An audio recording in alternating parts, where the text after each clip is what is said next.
Welcome to the audio version of The Mystery of Devil's Gulch. It is written and read by me, Patricia Rose Upczak. Chapter 12.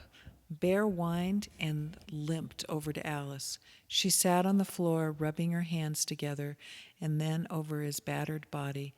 He sat down. Soon he was wagging his tail and licking Alice's hands with gratitude. I walked towards the hallway looking for a phone book and said, "Grandmother Johnson, may I use your phone?" Her eyes seemed to be large pools of wisdom as she searched my face in a questioning manner and said, "Of course, dear." Luckily, Peter's uncle was easy to find in the small phone book. "Hello, Mr. Harris. Is Peter there?" "Thank you." All eyes in the parlor turned towards me as I said, "Hi, Peter. This is Rachel. Look, Blue Star, Alice, and I are over at Sheriff Johnson's grandmother's home, and Bear just showed up with my grandfather's pipe. I think he's on to something that might help us find my grandfather. Sheriff Johnson isn't here. He had to go investigate an accident involving a car that one of the kidnappers was driving." "Well, yes, that's what I thought. We should see if Bear can show us where he found the pipe." "Oh, I don't know exactly where her house is. I'll get Alice." "Thank you, Peter," I said as I put the phone into Alice's waiting hand. "Well, Peter, we have a slight emergency here. How do you feel about bringing my truck over? We need it." "Oh, thank you. You are a dear boy. Yes, the easiest way to get to Mrs. Johnson's house is to drive up past Yakut's and turn onto Highway 36. Drive about 2 miles and take a left turn. You'll go up a hill, and her driveway is the first one on the right. It says Johnson on the gate," Alice said slowly. As Blue Star, Peter, Alice, Bear, and I walked out into the beautiful Oregon sunshine, we heard Grandmother Johnson answer her phone as she waved goodbye. "Kevin, hello." "Well, dear, they just left. Now calm down and let me explain what happened." "Okay, where do we begin?" Alice asked. "We better have a good lead or Sheriff Johnson is going to be arresting us," she chuckled. Blue Star said thoughtfully, "I think we should go to the forest east of Devil's Gulch. Don't you, Mom?" Alice seemed to be staring into space and responded slowly. "They might have camped there, and Captain O'Toole dropped his pipe on purpose as a clue for us to find." Her thoughtful eyes seemed fixed on a scene far into the distance. Blue Star broke in and said, "Those stickers on Bear came from a bush that's common in that area." Peter's jaw was set, his red hair blowing wildly as he sat in the back of the truck while we headed towards Devil's Gulch. We all rode silently, deep in thought. "Mom, I think that this is the turnoff up ahead," said Blue Star.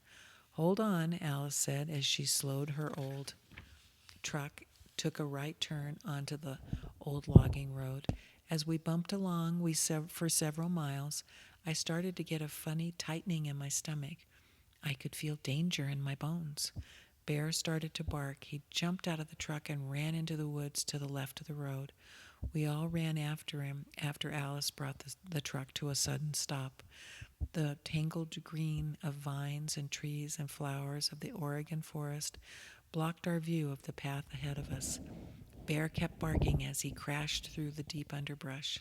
Lightning flashed and thunder rolled as we came into a clearing and saw Bear sniffing around an old run-down cabin. Peter looked down at the ground and said, "Look, fresh tire tracks, maybe even a van or a truck tire track." Alice walked slowly up to the cabin window and peeked in. She put her finger up in front of her lips, signaling us to be quiet. She walked swiftly to the back of the cabin and peered in the dingy window. "It looks like they were here, and now they're gone. Let's take a look inside," Alice said. As we pushed open the front door, rusty hinges creaked loudly. Bear pushed past us, forcing the door all the way home. He whined as he sniffed everything in the room. The thunder roared again, and it started to rain. Peter found a green hurricane oil lamp, and he pulled out some of the matches from his camping gear. As he lit the lamp, he said, "Aren't you glad I grabbed this backpack just in case we needed some survival things, like my Swiss Army knife? It looks like we will have to stay here until the storm passes. I think they left a couple of hours ago." I pushed my hair out of my face nervously and said, "What will we do if they come back?" Peter shrugged his shoulders. "We'll know where your grandfather is." Blue Star and Alice were busy wiping off the table and dusting off the 4 chairs. Bear kept scratching vigorously at a pile of rags in the dark, cobwebbed corner of the cabin. Blue Star tied her hair back as she cleaned, and then she reached down to throw the rags in an old rusty can that leaned against the kitchen wall and exclaimed, "Now, what are these doing here?" Alice and I both jumped up and down, hugging each other as Peter and Blue Star stared at us open-mouthed. Tears of joy poured down my face as I told everyone, "These are my grandfather's red suspenders. He wore them everywhere. I just teased him last week because he wears them with pants that don't need them." Blue Star smiled and said, "I would say that we are making progress as detectives." Peter started a fire in the small black pot-bellied stove that stoically stood in the corner. The cabin creaked and moaned as the wind howled, whipping the tree branches violently against the smoky cabin windows. "I've been so worried about Captain O'Toole, I didn't check the weather," Alice said. "I love to watch the weather, even on the television," she said, laughing at herself. "Well, I saw it on the news just before Rachel called, and we're in for a pretty big storm," Peter said as he pulled his journal and pen out of his backpack. The wind whistled through the cracks in the rundown cabin. We all moved closer to the crackling fire in the old pot-belly stove. Peter sat up at attention with his fingers pressed to his lips, motioning all of us to be quiet and listen. Bear growled deep in his throat. "Yip, yip, yip," surrounded the cabin. Howling and yipping, and an entire pack of coyotes had encircled our cabin. Combined with the rain, their sounds were ghostly and unnerving. "Okay, Alice, you talked about signs. That can't be a good omen," I said nervously. "Coyotes can mean so many things," laughed Alice. "They have a very close-knit family unit. They're very social. They work together. They remind us to lighten up and to be creative in our lives," she said with a smile. "Well, that sounds better to me than that they are looking at us as their next meal," laughed Peter as he pulled out all the contents of his backpack. "Peter, you have the mystery of Skelly Michael with you," I said. Alice and Blue Star both turned around with interest in their dark, sparkling eyes. Peter pulled the book out and flipped through the pages. "I was going to read it more, but there hasn't been time. I thought there might be some clue to all of this since it was in the trunk," he said. "Well, there's time now," quipped Blue Star. "It will give us something to do while we wait for the storm to let out. Let's see if there are any cups and maybe hot chocolate or tea in these cupboards." Peter knocked the cobwebs away from the old green cupboards high up in the corner of the cabin. "Let's see what's in here," Peter said as he tugged on the cupboard handle. There were 4 cups, some Earl Grey tea, and sugar stuck way in the back of the corner of the deep, dusty cupboards. As the wind whistled loudly outside, whipping the tree branches against the windows, Peter put the mugs in the small kitchen sink. He filled the sink with hot, soapy water, rolled up the sleeves of his blue denim shirt, and washed all 4 cups, and put on water to boil for the tea. Alice smiled at him warmly and said, "Well, you're quite handy in the kitchen, young man." He grinned down at her and said with a low bow, "Well, thank you kindly, madam." As we all settled in with some hot tea, ready to focus on Peter and the brown book, Bear came over us, sniffed at the book, and started whining. He ran to the door, scratching at it. I got up from the cabin and pulled him gently over to my chair, and he curled up at my feet reluctantly. Peter settled in to the old rocking chair by the stove and started to read words from over 100 years before. "I don't believe in miracles, but there is no rational explanation for my survival. I asked Sarah and Captain Bernard what happened from their perspective." Sarah smiled and then shivered all over as she said, "It was horrible. The air was too still, the birds were too quiet, and both of us noticed that that morning. The sky was clear in all directions except one, and the dark black clouds were far out to sea." Taking a deep breath, Sarah continued, but Captain Bernard knew a dangerous storm was coming, so he and I quickly prepared for that first. I hauled in firewood for a couple of days just in case. I checked all the shutters on the windows and the oil lamp levels, and the food inside the lighthouse. By nightfall, the waves were crashing powerfully against the rocks. It was then that my grandfather saw the ship floundering off the coast, coming dangerously close to the outlying rocks. Tears welled up in Sarah's beautiful green eyes. I begged her to go on. With her voice wavering, Sarah said the storm was too violent to venture out till dawn. Prepared for the worst, my grandfather and I started out to see if anyone survived what had to be one of the deadliest shipwrecks at Skelly Michael. We climbed down the slippery, winding stairs that the monks used centuries before. Just as we reached the beach below, we saw part of a ship washed up on the shore. Captain Bernard ran to the wreck, where he found splintered debris and part of the crew dead. Then, washing up on a wave, I saw you stretched out motionlessly on a broken door. We thought you were dead. I got to you first. We dragged you up on the beach, and in the early dawn light, you looked so battered and still. I grabbed your head with my hands and begged your life to be spared. I told her I remembered vivid colors and heat that seemed to flood my mind and body. I was floating down a black velvety tunnel towards a warm white light, and all of a sudden I felt I was being pulled back through the tunnel, and I saw a pair of eyes watching me. I said in a jerky voice that sounded far away and strange. Sarah stopped talking and just looked at me and told me I was tired and that we would talk more in a few days. Time seemed to stand still for me. Sarah and Captain Bernard were so kind to me. They were no strangers to hard times. And I learned from Captain Bernard that Sarah had come to live with him after her parents had been killed in an accident several years before. His life as a lighthouse keeper was very strenuous, but Sarah wanted to live there with him because he was her closest family, so he agreed. One of the things that struck me was how much life was packed into a day by people who lived in a lighthouse. They were both up at dawn, building fires, hauling water and wood, cooking, cleaning, washing the windows, feeding all of the creatures that lived with them. Plus, Captain Bernard was constantly monitoring the weather and approaching storms. Even with all of this activity, both he and Sarah laughed often and seemed genuinely happy. Every night after dinner, we could sit in the small living room and watch the fire in the fireplace and listen to Captain Bernard's colorful stories. The area on Skelly Michael is almost beyond description. Puffins are everywhere. Lively birds of many colors, sizes, and shapes cover the small island next to Skelly Michael. The locals call it Little Skelly. I slept for hours, both day and night, for over a month, and then slowly I was able to help around the lighthouse for a few hours every morning before my daily 3-hour nap. Both Sarah and Captain Bernard seem to believe I am healing very quickly, and that sleeping is a big part of that.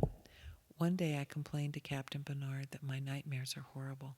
They're so vivid, and when I wake up, I realize I can't wake up from the shipwreck no matter what I do. He stroked his neatly trimmed white beard, looked at me with his intelligent blue eyes, and said, "You survived for an important reason, Jonathan. Who knows what life holds for you?" Chapter 13. Bear's menacing growl and ferocious barking brought all of us back to our world in Oregon abruptly. The rain and the wind whipped the branches of the large old trees against the cabin windows. "Get back in the corner, Rachel," ordered Peter. Blue Star, Alice, and I moved to the dark corner in the damp cabin. Someone started knocking on the door. "Hey, anyone in there?" asked a familiar voice. Peter opened the door a crack, and Adam Laffite stood in the doorway looking like a drowned cat. "What are you doing here?" asked Peter as he opened the door to let Adam in. "I was heading down this cut to the highway, but I couldn't go any farther because the bridge is down and the road's out. So I came back and I thought I'd stop at this cabin and wait out the storm. I know the old-timer who owns it." "What are you doing here?" he snapped back almost as an afterthought. Alice stepped out of the light and said, "Stop bickering, boys," Adam jumped a little when he realized he and Peter were not alone. What exactly are all of you doing here? Hunting for bad guys? And then he laughed while he took off his jacket. Bear started sniffing the jacket and whining. Adam pulled the jacket away from the dog gruffly and hung it up by the fire to dry. Peter closed the brown book, and as he was stuffing it safely in his backpack, Adam said, "What's that? A map to the pirate's treasure?" Zipping up his backpack tightly, Peter said lightly, "Yeah, right. It's a whole book of pirate maps, Adam. Get a grip. There isn't any pirate treasure or treasure map." "Yeah, then what are you looking for?" quipped Adam in a surly voice. I just couldn't stand it anymore. "Both of you, stop it. We aren't looking for any stupid treasure. We're looking for my grandfather," I said, trying to hold back the flood of tears that I could feel coming on. Alice pulled out a big square box from under the table. "Look, boys, chess and checkers. Let's play a few games instead of getting on each other's nerves," she said calmly. Adam's eyes softened when he realized how upset I really was and said gruffly, "Yeah, sure, I'll play." Peter sighed as the wind continued to howl mournfully. "Okay, do you know how to play chess, Adam?" Adam laughed and said, "Good enough to beat the likes of you, Peter." After what seemed like hours, Peter checkmated Adam. Finally, the storm let up, and it blew towards the mountains. Peter threw on his jacket. "I'll be right back," he said over his shoulder. Adam shook his jacket nonchalantly and said, "I'm going to be leaving now. Good luck with your search for whatever." He seemed in a very big hurry to get out the door.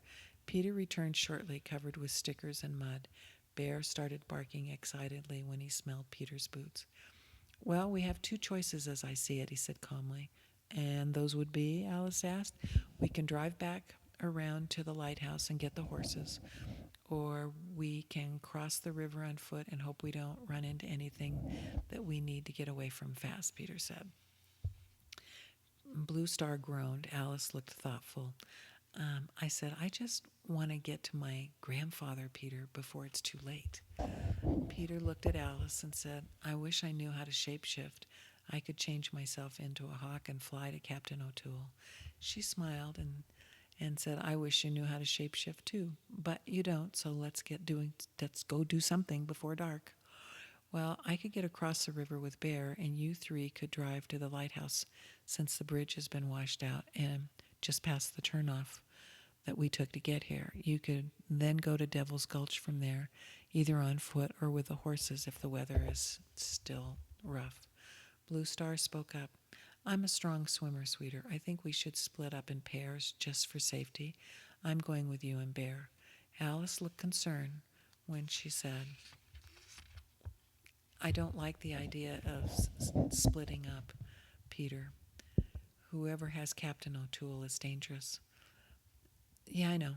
That's why we need to find him. He has left us a good trail." As he spoke, he pulled out a large red and white handkerchief.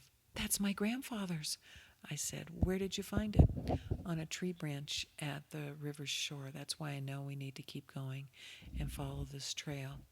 It was on this side of the washed-out bridge. They must have just gotten across," Peter said.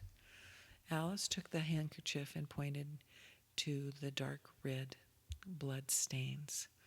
"We have to hurry. He's hurt and may need a doctor." Chapter 14. I looked back towards the path that Bear's huge furry body created as he ran towards the river with Peter and Blue Star running after him. Alice closed the stove up tight to put the fire out and put the cups back in the cupboard. We jumped in the truck and started back on towards the highway silently. Many trees had fallen from the strong wind, and it looked like what I imagined a war zone would look like. Trees were tossed around the toothpicks randomly near the road. Alice drove carefully, avoiding branches and tree trunks. As we drove around the last curve before entering the highway, a black and white sheriff car came screeching around the curve, lights flashing.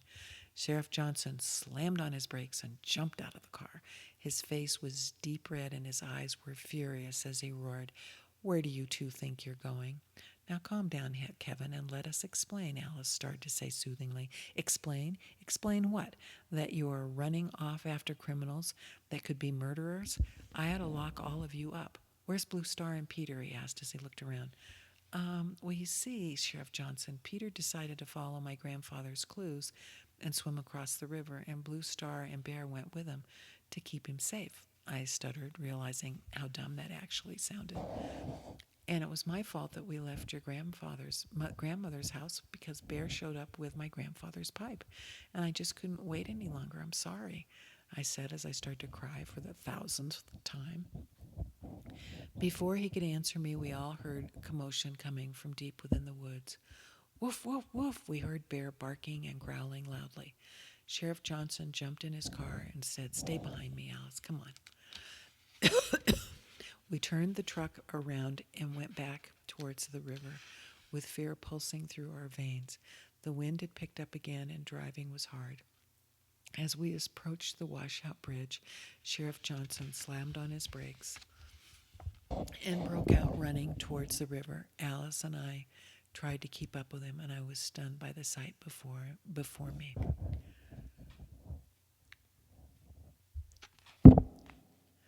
"Peter, what happened?" I screamed. He stood there holding the reins to my grandfather's horses, Daisy and Thunder in one hand and Bear's collar in the other. His face broke into a sheepish grin, and he said, "The troops have arrived. Blue Star, hold on." "Hey, you guys, help me," cried Blue Star's voice from some bushes next to the river. Sheriff Johnson grabbed a rope from the trunk of his police car and headed towards the river. Alice followed him. I went to Peter and grabbed the reins to Daisy and said, "What are the horses doing here?" Peter grinned and said, "Now that's such a good question without a good answer." Blue Star limped towards us with Alice helping her, with a very confused-looking Sheriff Johnson following them. Peter started slowly. We got down here and Bear took off barking into the river. Blue Star interrupted. Adam and some other blonde guy were riding Daisy and Thunder near the other side of the river. Bear's barking made Thunder rear up and throw Adam into the water. Adam was riding Captain Gregory's horse? "Oh, great," Sheriff Johnson said angrily. "Yes, sir, and there was something so different about Adam," Blue Star said. "Don't you think, Peter?" "Different in what way?" I asked.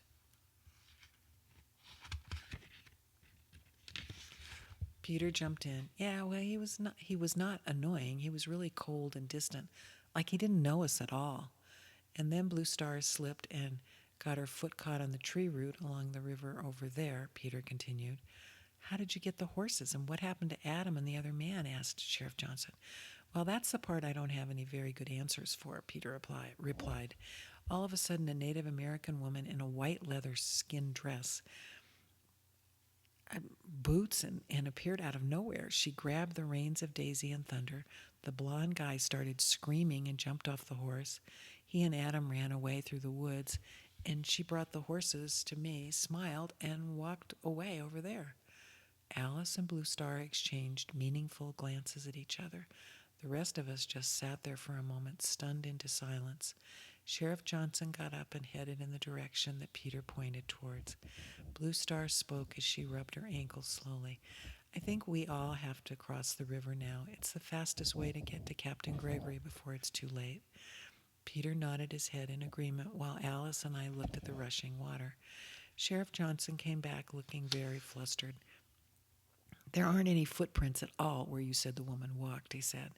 Alice spoke up. "Sheriff, the Native Americans in this region have spoken of an Indian woman in a long white dress who comes to the aid of people in need. We don't actually know who she is, but many have seen her over the centuries." "Oh, Alice, really now?" Sheriff Johnson started to say when a huge explosion erupted to the west of the river. "Come on, Rachel, quick, get on," Peter cried. I jumped on Thunder's back with Peter. Blue Star and Alice doubled up on Daisy, and Sheriff Johnson ran grumbling to get his wading boots from the car. We crossed the river carefully and deliberately. "Easy does it, Thunder. Good old boy. You know what to do," Peter said soothingly to the magnificent white horse. Alice was equally as skilled with her gentle handling of Daisy, a sure-footed brown and white pinto, as she guided her through the rushing water. I looked back and called Bear as he ran back and forth on the shore. "Come on, boy, we have to go this way. Hurry up." With that, he jumped in the river as Sheriff Johnson started to wade across, holding a rifle above his head in both hands. Thank you for listening to these 3 chapters, and you will be hearing the rest of the next 3 chapters very, very soon. Thank you.